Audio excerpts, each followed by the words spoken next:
पुस्तक देखो, ये नहीं, पौरोहित कर्म। अपनी अपनी पुस्तकें खोलो पौरोहित कर्म की।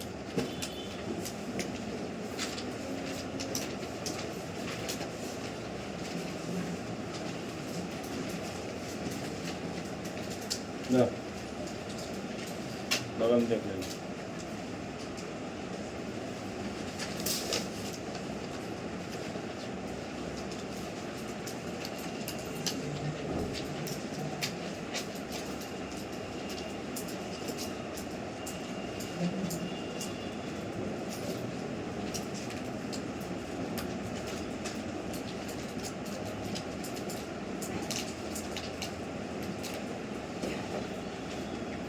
पेज नंबर 12 खोलो सभी लोग।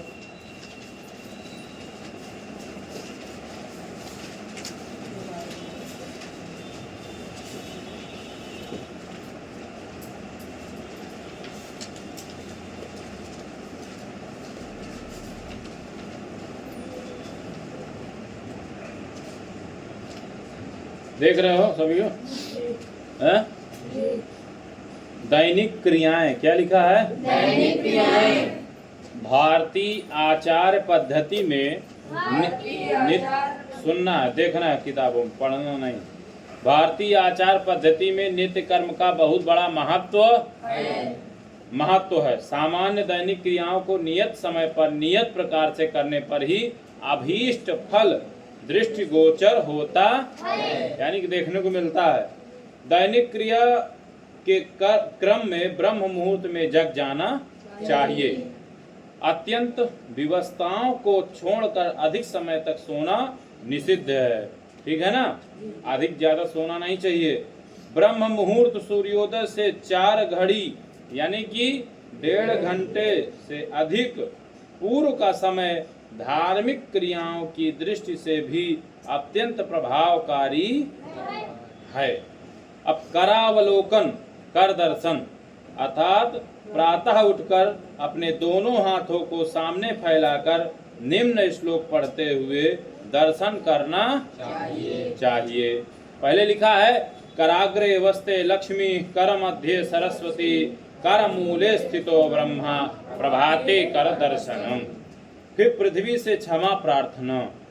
सैया से उठकर पृथ्वी पर पैर रखने से पूर्व धरती माँ की वंदना तथा क्षमा याचना करना अनिवार्य है। इस हेतु यदि संभव हो तो भूमि का हाथ से स्पर्श कर प्रणाम करने के उपरांत ही नाक का जो स्वर प्रभावी हो, प्रथमतः वही पैर पहले रखते हुए निम्न श्लोक के माध्यम से अभिवादन तथा क्षमा याचना करना चाहिए। अब उन्होंने कहा स्वर का, तो स्वर का होती है सूर्य नाड़ी और चंद्र नाड़ी। तो इसमें कौन सी चल रही है पहले हमें उसको देखना है।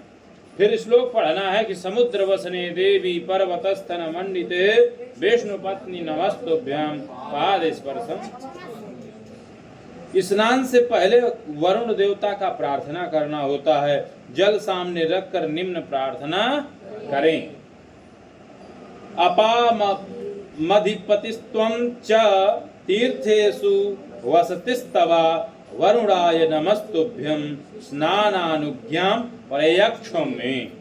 ठीक है, हे वरुण, सारे जल के आप अधिपति हैं और सब तीर्थों में रहते हैं। आपको नमस्कार करता हूँ, स्नान करने की आज्ञा मुझे दीजिए। अब इसके बाद तीर्थ हुआ, तीर्थों का आवाहन एवं स्नान है। तो गंगे च यमुने चैव गोदावरी सरस्वती नर्मदे सिंधु कावेरी जलेस्मिन् सन्निधिं। इसी तरह पूरा क्रम लिखा हुआ है कि कैसे क्या करना। सूर्य अर्घ्य, गणेश वंदना, है ना?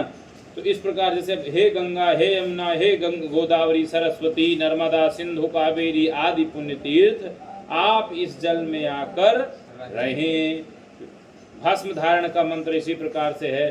त्र्यंबकम जजामहे सुगंधिम पुष्टिवर्धनम उर्वारुकमिव बन्धनान् मृत्योर्मुक्षीयमामृतात्। अग्निरिति भस्म, वायुरिति भस्म, जलमिति भस्म, स्थलमिति भस्म, व्योमेति भस्म, सर्व हवा इदं भस्म मन एतान चक्षुंसी भस्मानीति।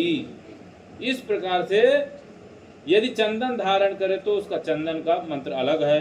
तो चंदन से महत्पुण्यम पवित्रम पापनाशनम आपदाम हरते नित्यम लक्ष्मी तिष्ठति।